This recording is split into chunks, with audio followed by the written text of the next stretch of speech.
ობიექტურ მიზეზთა გამო 2-3 დღეა შედარებით იშვიათად გთავაზობთ ჩემს მოსაზრებებს ამა თუ იმ პოლიტიკურ ან საზოგადოებრივ პოლიტიკურ საკითხზე ვიდეობლოგის სახით. ობიექტური მიზეზი მაქვს მეთქი აკითხარით და თუ ნებას მომცემთ არ გაგიმხელთ ამ ობიექტურ მიზეზებს. არა, გუშინ კი გამოვახვეყნე დილით 9 საათზე და დღეს კი პირველი ვიდეობლოგია. ხვალიდან გპირდებით, ანუ 1 ივნისიდან დღეში 2-ჯერ, 3-ჯერ, შესაძლოა 4-ჯერაც კი მე ჩვეულად აქტიური ვიქნები. და მთელი ივნისის განმავლობაში დღეს არ ჩავაგდებ კი არა, ასე ვიტყვი, საათს არ ჩავაგდებ, ან 3 საათს არ ჩავაგდებ. უხეშად 3-4 საათში ერთხელ ერთი ვიდეობლოგი აუცილებლად დაგხვდებათ. მე კი არ გიმხელთ ობიექტურ მიზეზებს, რატომაც შევუიშვიათე ვიდეობლოგების ჩაწერა და თქვენთვის წარმოდგენა, მაგრამ სხვა რამეს კი გაგიმხელთ ჩემს ფიქრს და ჩემს გულის ნადებს. დღეს 11-ის ნახევარზე ჩემი საავტორო გადაცემა ფორმულაზე კონტექსტი იქნება პირდაპირ ეთერში. აი გამოწკეპილი გახლავართ და ეხლა რომელი საათია? მოკლედ მალევე მე მომიწევს სახლიდან 200-300 მეტრია დაახლოებით სამსახურამდე მისვლა, შესაბამისად გადაცემის წაყვანა, ედიტორიალი, მე უკვე სტუმარი და ასე შემდეგ და ასე შემდეგ. 11-ის ნახევარზე იწყება ეს გადაცემა და რა საკვირველია, მე არც ისეთი გულუბრყვილო ვარ და არ მგონია რომ მაინც და მაინც 11-ის ნახევარზე თქვენ გადმორთავთ და მაინც და მაინც მე ჩემს გადაცემას შეხედავთ, მე მომისმენთ. რატომ? იმიტომ რომ პარალელურ არხზე პარი სენ-ჟერმენი, საფრანგეთის დედაქალაქის მთავარი გუნდი ხვდება მილანის ინტერს ჩემპიონთა ლიგის ფინალში და ცხადია ჩვენ მათ შორის მეც. რა საკვირველია ვართ, უმრავლესობა ჩვენგანი ყოველ შემთხვევაში არის სწორედაც რომ PSG-ს კომაგი. რატომ? იმიტომ რომ დიდი თანამედროვეობის დიდი ქართველი ფეხბურთელი ხვიჩა კვარაცხელია ასპარეზობს სწორედ PSG-ს შემადგენლობაში და ჩვენ გვინდა რომ შევძახოთ კვარა და კვარა გოლიც გაიტანოს. გაიტანს, რა გითხრათ? მე ამ მატჩს პირდაპირ ეთერში ვერ ვნახავ და გთხოვთ არ დამასპოილეროთ, ანუ არ მითხრათ რომ ამ ანგარიში დამთავრდა მატჩი, იმიტომ რომ უკვე შემდგომ დაბრუნებული ამავე სახლში მე გადმოვახვევ და ასე შემდეგ და ვითომ პირდაპირ ეთერში ვუყურებ, თლაც პირდაპირ კი არ იქნება, ყველას ეცოდინება, მაგრამ Facebook-ში არ შევიჭყიტები და თვალყურს მივადევნებ მატჩს. მაგრამ მანამდე აკითხავთ 11-ის ნახევარზე ჩემი გადაცემა იწყება მეთქი და ბევრ თქვენგანს არ ექნება სურვილიც კი არა თუ შესაძლებლობა რომ შეხედოს ახლა ფორმულაზე ჩემ გადაცემას კონტექსტ და ჩემი ბრძნული თუ არა ბრძნული აზრები მოისმინოს, ამიტომ მე გავბედავ და ვიტყვი და გეტყვით, დაგასპოილერებთ კი არა გეტყვით, რომ საინტერესო თემას განვიხილავთ ჩვენ ჩემს გადაცემაში ფორმულაზე კონტექსტში და ეს თემა არის გაცილებით საინტერესო ვიდრე ბევრი სხვა თემა. ეხლა გეტყვით რაზე ვისაუბრებ და აქაც ვისაუბრებ ამ თემაზე. ესე იგი, მოკლედ. საქართველოს დე-ფაქტო ხელისუფლებამ და არასოდეს შევწყვეტ, ვიდრე ეს დე-ფაქტო ხელისუფლება მართავს ქვეყანას, როგორც მართავს ისე, მე არასოდეს შევწყვეტ მის მოხსენიებას სწორედ ასე. საქართველოს დე-ფაქტო ხელისუფლებამ, ბანდამ, ხუნტამ, ავიცი თვითმარქვია ხელისუფლებამ, ქართულ გვარიანმა რუსებმა 1000 გვარ სიტყვას ვიტყვი მათზე. მიიღო 2 კანონი, ერთი აპრილის 1-ში შევიდა ძალაში და მეორე დღეს, რომლებიც არსებითად ზღუდავს გამოხატვისა და სიტყვის თავისუფლებას. ეს არის პირველი კანონი, უფრო ზუსტი რომ ვიყო. კანონიც არ არის, ეს არის საქართველოს კანონი მაუწყებლის შესახებ საქართველოს კანონში ცვლილებების შეტანის თაობაზე, ანუ მაუწყებლების შესახებ საქართველოს კანონში შეიტანა ცვლილებები ამ დე-ფაქტო პარლამენტმა და ეს აკითხარით რომ ესე იგი ამოქმედდა 1 აპრილიდან მეთქი და მეორე ხო არ მეშლება ხო აპრილის 1-დან და თვით მიხეილ ყაველაშვილსაც კი მოუწერია ხელი და მეორე კანონი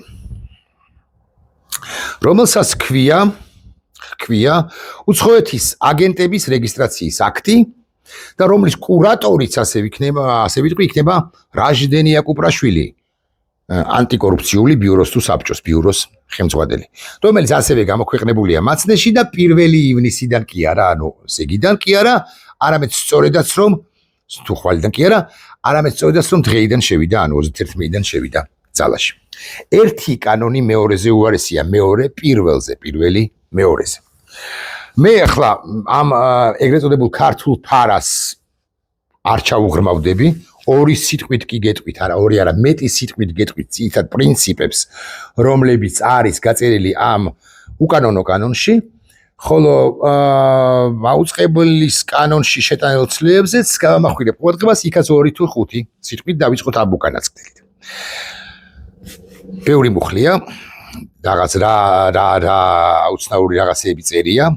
მაგალითად 18 წლამდე ასაკის პირის პროგრამაში ვასიშებ რაღაცეები, მაგრამ ერთ-ერთი მუხლი არის ფრიად საყურადღებო და ფრიად საინტერესო. უყურეთ, ციტატა ვციტირებ, სხვაშორის ამაზე ვილაპარაკებ კონტექსტშიც, ამიტომ თუ მაინც და მაინც გული გწყდებათ, რომ იქ ვერ მომისმენთ, აი აქ მომისმენთ.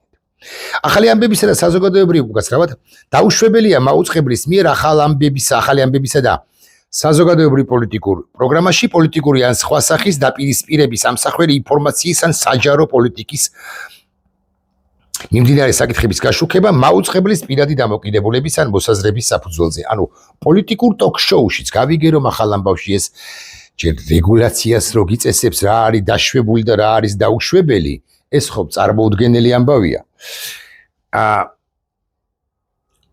და ნებისმიერ ახალ ამბებშიც რომ გააშუქებთ თუნდაც ობიექტურად ან ობიექტურად წოდებულად ყოველთვის მოგედავება დაინტერესებული მხარე, დავაში დაინტერესებული მხარე და გეტყვის რომ ისი და შენ მიკერძოებულად გააშუქეო, ანუ ახალ ამბებშიც კი, მაგრამ აქ მოხვედრა იმ წინადადებისა, იმ სიტყვებისა, რომ საზოგადოებრივ პოლიტიკურ პროგრამაშიც არ შეიძლება მიკერძოებული გაშუქება, ანუ საკუთარი საინფორმაციო პოლიტიკის ქონა, არ ვიცი, აბსურდია. სხვა აბსურდებიც არის ამავე მუხლში და ჩავიკითხავ და სხვა მუხლებშიც. ეს მუხლი კი გრძელდება კიდევ უფრო გიჟური აზრით თუ წინადადებით. დაუშვებელია მაუწყებლის მიერ ახალი ამბებისა და საზოგადოებრივ პოლიტიკურ პროგრამაში რომელიმე პოლიტიკური პარტიის, საზოგადოებრივ რელიგიური გაერთიანების ან სხვა ინტერესთა ჯგუფის მხარდამჭერი ან საწინააღმდეგო პოზიციის გამოხატვა. ხალხო, სულ ვამტკიცებ იმას, რომ ჯერ ეგეთი ობიექტური ჟურნალისტიკა არ არსებობს. აქვე ვეტყვი უკლებლივ ყველას. ახალ ამბებში შეიძლება დაიცვა ბალანსი, მაგრამ ბალანსის დაცვის შემთხვევაშიც კი შენ სრულად ობიექტური შენ, თავად სუბიექტური არსება მოქალაქე პერსონა, ხო? ვერასოდეს იქნები მთლად ობიექტური ობიექტურობის იმ გაგებით, რა გაგებასაც გულისხმობს საზოგადოების ერთი ნაწილი და ეს ბანდა ხელისუფლება. მეორე, ამასაც რომ დავალებოთ თავი. რას ნიშნავს საზოგადოებრივ პოლიტიკურ ტოკ-შოუში საკუთარი მოსაზრების არ გამოხატვა ერთი, ანუ სუბიექტური დამოკიდებულებაზე, საკითხისადმი სუბიექტურ დამოკიდებულებაზე უარის თქვა, ეს ერთი და მეორე რას ნიშნავს კრიტიკისაგან თავის შეკავება, პოლიტიკური ჯგუფის კრიტიკისაგან თავის შეკავება, ეს არის დაუშვებელი. ამ კანონის მიხედვით უკვე, აი ამ მუხლის მიხედვით სხვა მუხლებზე რომ აღარაფერი ვთქვა, იზღუდება გამოხატვის და აზრის და სიტყვის თავისუფლება. მაგრამ კიდევ უფრო მძიმეა ის კანონი, რომელიც დღევანდელი დღიდან შევიდა ძალაში და რომელსაც ჰქვია უცხოეთის აგენტების რეგისტრაციის აქტი და აქ 2 სიტყვით კი არა 8 სიტყვით 12 სიტყვით ვილაპარაკებ ამ კანონზე. 2 ძირითად პრინციპს ეფუძნება ეს კანონი. პირველი, თუ რომელიმე ორგანიზაციას ურიცხავენ, ორგანიზაციას ან კერძო პირს ან პირთა ჯგუფს უცხოეთიდან ურიცხავენ თანხას, ეს ორგანიზაცია, პირთა ჯგუფი ან პირი ვალდებულია დეკლარაცია შეავსოს რაღაცა და ასე შემდეგ და დაარქვას საკუთარ თავს აგენტი. მეცაც გეტყვით. თუ ასე მაგალითად ირაკლი ტაბლიაშვილი, თუ ინგა გრიგოლია მიიწევენ ამ ორგანიზაციის წარმომადგენელს ეთერში, ტიტრად უნდა დააწერონ, რომ ეს არის აგენტი უცხოეთის, ან ზეპირ სიტყვიერად საათში ერთხელ უნდა იმეოროს, რომ აი მე მოვიწვიე რა მნიშვნელობა აქვს ვის დავასახელებ და არავის არ დავასახელებ აქედან გამომდინარე კონკრეტულად მე მოვიწვიე ესა და ეს რესპონდენტი, რომელიც არის უცხოეთის აგენტი. ოღონდ პრობლემას ის არის, რომ უცხოეთის აგენტი შეიძლება დაერქვას ყველას, ვისაც პოლიტიკური ფართო გაგებით, პოლიტიკური ვიწრო გაგებით ან პოლიტიკის ფართო გაგებით გზავნილები მესიჯები აქვს. მაგრამ შეიძლება დაერქვას პირსაც ან პირთა ჯგუფს, რომლებიც დაკავებულნი არიან ასე მაგალითად ბავშვთა უფლებების დაცვით. და ნახეთ, უცხოეთის აგენტების რეგისტრაციის ან უცხოეთის აგენტად მოიხსენიება პირი, რომელიც ბავშვთა უფლებებით არის დაკავებული ან მაგალითად ავადმყოფთა აი ჯანდაცვის სისტემაში მოხვედრილთა ფსიქორეაბილიტაციით არის დაკავებული. ან უპატრონო ძაღლების პრობლემებით არის დაკავებული პრობლემების თავშესაფარია გაკეთებული, აი ელის ბარაშვილს აქვს გაკეთებული. მე არ ვიცი, თამაზ ელის ბარაშვილი იღებს თუ არა თანხას უცხოეთიდან შეიძლება იღებს კიდეც, მაგრამ ის უცხოეთის აგენტად ჩაითვლება თუ ამ რეგისტრაციის აქტში მოხვდება. ოღონდ თუ არ მოხვდება, მაინც უნდა ვთქვა, მას მაღალი ალბათობით ძალით სასამართლოს გამოყენებით უფრო დაარეგისტრირებენ. ანუ საქართველოს ხელისუფლება უკლებლივ ყველას ან ყოველ მეორე მოქალაქეს არქმევს უცხოეთის აგენტს. რისი სურვილის სპეციალურად მე რასაკვირველი არ აქვს, მაგრამ აქ არის მეორე ამბავი. მეორე ამბავი არის ასეთი, პოლიტიკის განმარტება. თუ მე ახლა YouTube-ზე პირი რომელიც YouTube-ზე მაუწყებლობ ან რამდენიმე საათში ვიქნები ფორმულას პირდაპირ ეთერში, ვიტყვი იმ სიტყვებს, რომლებიც ამ ხელისუფლებად წოდებულ ბანდას არ მოეწონება, ანუ მაგალითად ვიტყვი სწორედ ამ სიტყვას, ეს ხელისუფლებად წოდებული ბანდა, აი ამ სას თუ წარბოვთქვამ და აუცილებლად წარბოვთქვამ, აქვე ვიტყვი, აქაც წარბოვთქვამ და კონტექსტშიც. ეს ხელისუფლებად წოდებული ბანდა, ეს სიტყვები რო წარბოვთქვა, ამის შედეგად მე მეტყვიან და მოგრევათ იმისა ფული მაქვს აღებული თუ არა შვედეთის ასე მაგალითად სააგენტოსგან, საგარეო საქმეთა სამინისტროსგან რო შენ ხარ აგენტი. რადგან ამ ხელისუფლებას, ანუ მათ ხელისუფლებას უწოდებ ბანდას, ანუ ფაქტებს ამახინჯებ, ანუ უცხოეთის ინტერესი რაც არის, ამას ატარებ ჩვენ საზოგადოებაში ფაქტების დამახინჯებით ამასთან. მე მინდა დავსვა კითხვა. რა უნდა ქნას პატიოსანმა მოქალაქემ? ხო, ეგ რა მაგის პასუხია და ყველას ვინც არ დარეგისტრირდება, ყადაუყადაღებენ ანგარიშებს, ყველას ვინც არ დარეგისტრირდება, აქ წერია 4000 კი 6000 ლარით და მე 10000 ლარით დააჯარიმებენ. სისხლის სამართლის პასუხისმგებლობას არის გათვალისწინებული პირებზე, რომლებიც ურჩები იქნებიან და ასე შემდეგ. მეცაც გეტყვით, ცალკეული კომენტატორები ამბობენ, რომ Facebook-ზე რო სტატუს გამოაქვეყნებ შენ ირაკლი დაბლიაშვილი, ასე მაგალითად ან შენ, ჩემო დღევანდელო მაყურებელო, ამ წუთიერო მაყურებელო და ეს იქნება პოლიტიკური შინაარსის, რომელიც არ მოეწონება რაჟდენია კუპრაშვილს ან მამუკია დინარაძეს. ხაზარაძე წამომწდა გინაღამ. არა, ხაზარაძეს არა.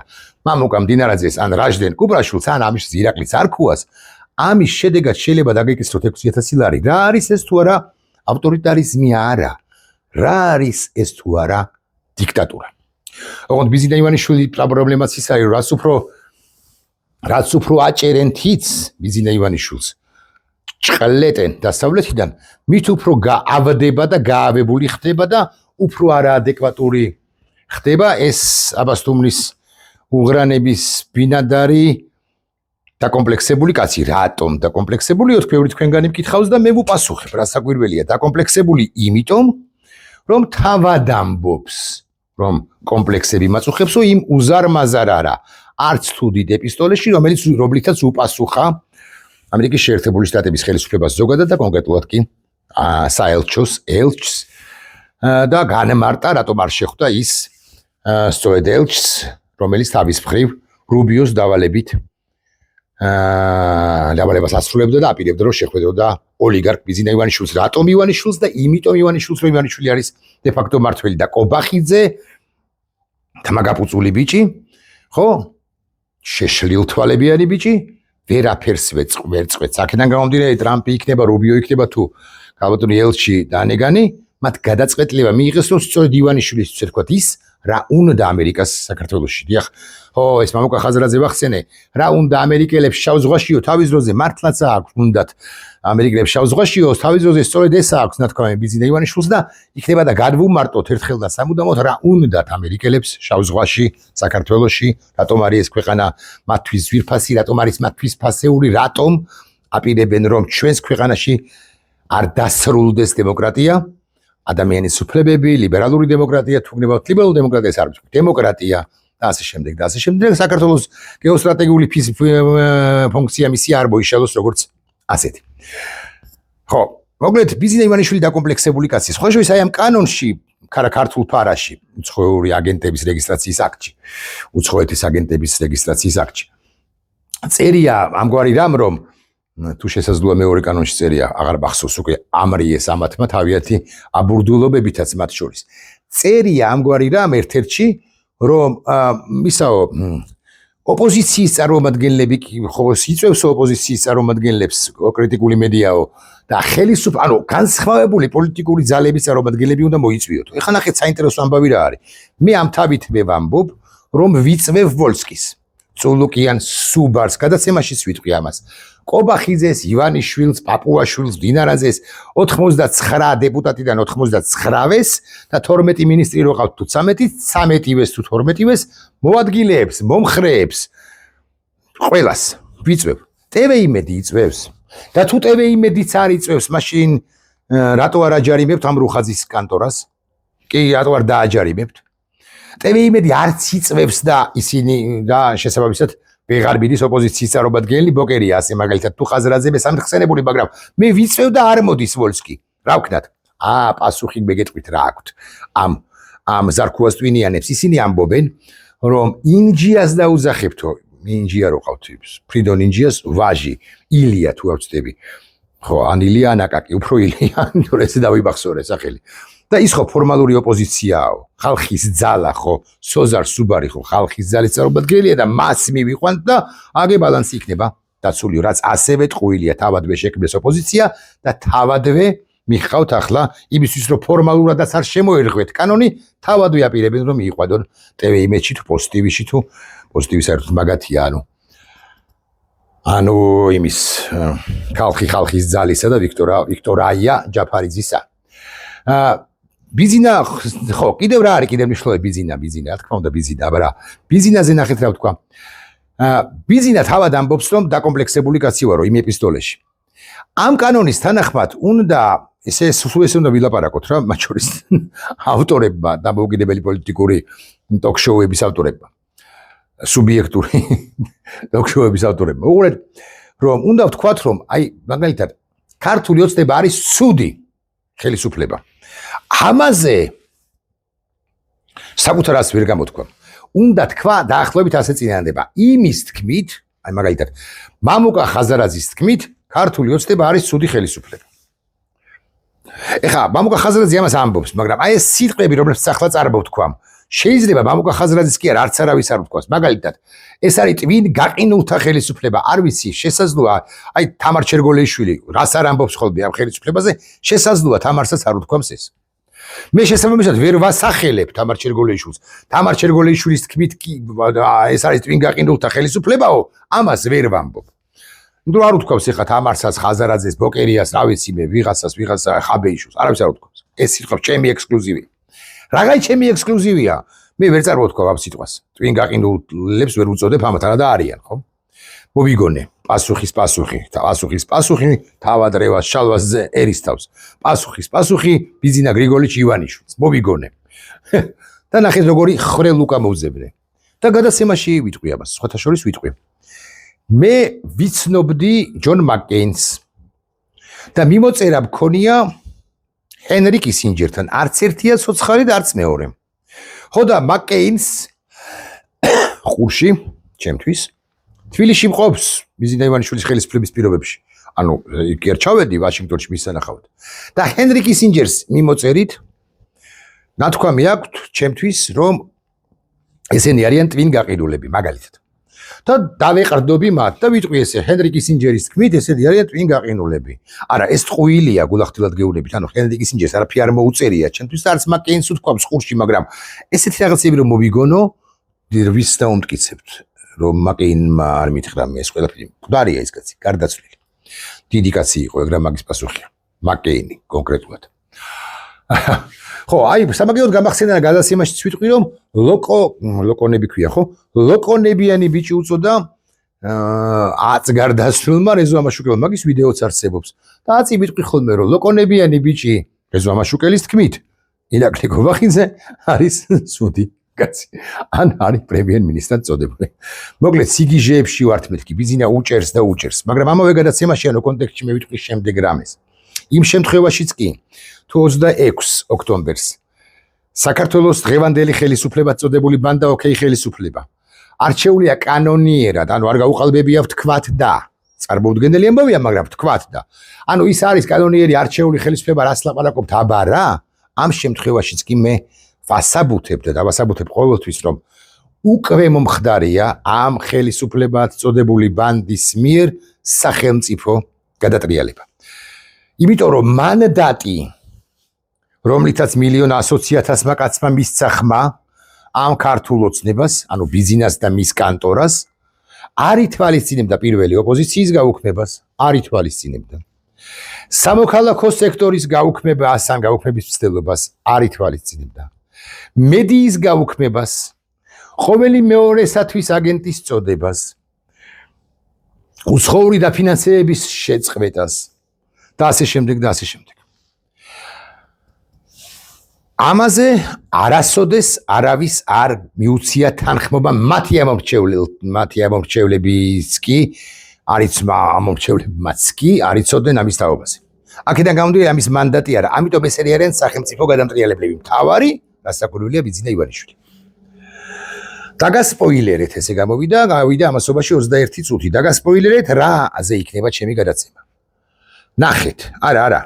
ფეხბურთი კი არ გამოტოვოთ მაინც და მაინც ხვიჩა, უნდა ვიყვიროთ, აბა რა უნდა ვქნათ, მაგრამ უნდა ვიცოდეთ, რომ ამ ხელისუფლებად წოდებულმა ბანდამ, რომელსაც ასეც უწოდებს, სულ რომ მოვიდნენ ახლა და ხელბორკილები დამადონ და თქვან რომ შენ არ ღვევ კანონის მე-17 ბუხლის მე-4 ქვეპუნქტს რაჟდენ კუპრაშვილის ან მამუკა მდინარაძის აზრით.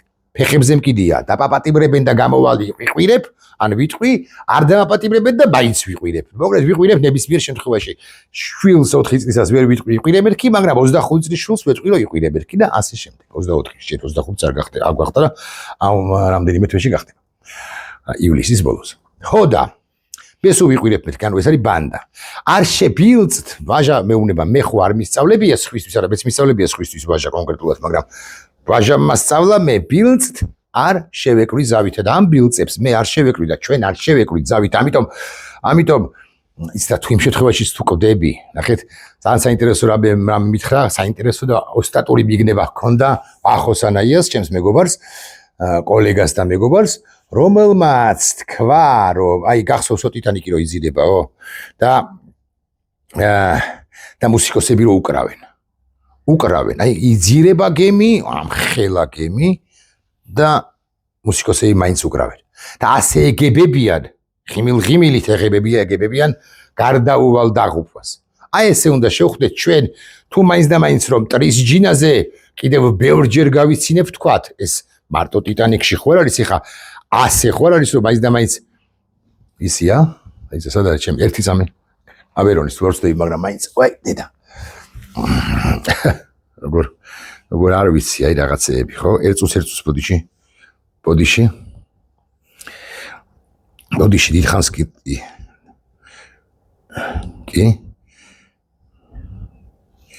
ოპა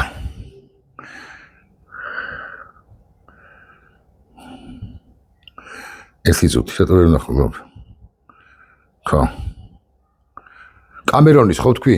კამერონის მეთქი. დიახ, 97 წელს რამდენი ხანია გასული. ხო, ლეონარდო დიკაპრიო და კეით უინსლეტი რო თამაშობენ. ხო, კამერონის ფილმია და მარტო ბას ხო არ აგნათქვაბიან სცენარის ავტორს, ხო? სცენარის ავტორი ჯეიმს კამერონი, ხო? მარტო ბას ხო არ აქვს ნათქვაბი. აი სიკვდილსაც ეგებებიან ადამიანები თავაწეულებ. მოკლედ ჩვენ არ დავამარცხდებით, რა საკვირველია ბიზინა რუსეთი ვერ დაგვამარცხებს ცხადზე ცხადია, მაგრამ იმ შემთხვევაშიც კი თუ შეჭირება მოხვება, გაჭირვებას, პრობლემას აღმართი და ჩამოგვიგორდება ლოდი ატანილი პრაქტიკულად წვერვალზე, ხო? როგორც სიზიფეს უვარდება, ისე სულ უვარდება თანაც თავარია და ვერც ვერასოდეს ვერ აიტანს ჩვენ ამ ლოდს ავიდეთ. აბა რუსი ბიზინა ივანიშვილის საბლატაო, დაკომპლექსებული რუსი ბიზინა ივანიშვილის საბლატაო, სად არის მეგობრებო? თავი ასწიეთ. ყველაფერი კარგად იქნება. ნახვამდის.